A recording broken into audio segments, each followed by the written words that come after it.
Mbappe. Thuram. Mbappe.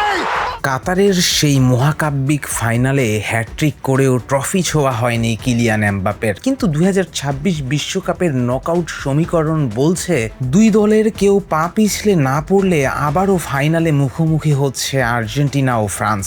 আর এই মহা প্রতিশোধের ফাইনাল নিয়ে এবার সরাসরি বোমা ফাটালেন এমবাপ্পে নিজেই।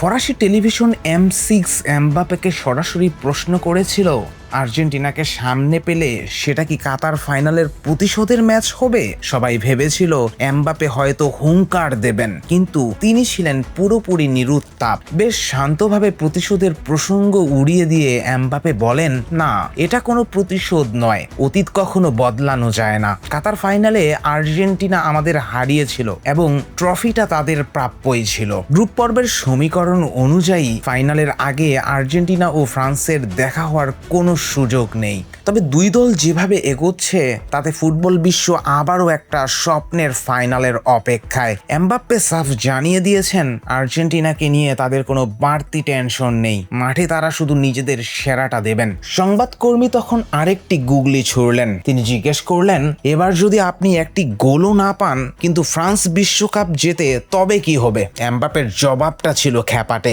এক মুহূর্তও ভাববো না, আমি গোল না করলেও যদি ফ্রান্স চ্যাম্পিয়ন হয় তবে ট্রফি নিয়ে উদযাপনের মিছিলে আমি সবার সামনে থাকব। আগামী 16 জুন সেনেগালের বিপক্ষে ম্যাচ দিয়ে মাঠে নামছে ফ্রান্স। নরওয়ে আর ইরাকের সাথে গ্রুপ আই থেকে ফ্রেঞ্চরা কত দূর যাবে? অন্যদিকে আর্জেন্টিনা কি পাড়ি দিতে পারবে এবারও ফাইনালের পথ? সেটা হয়তো বলে দিবে সময়।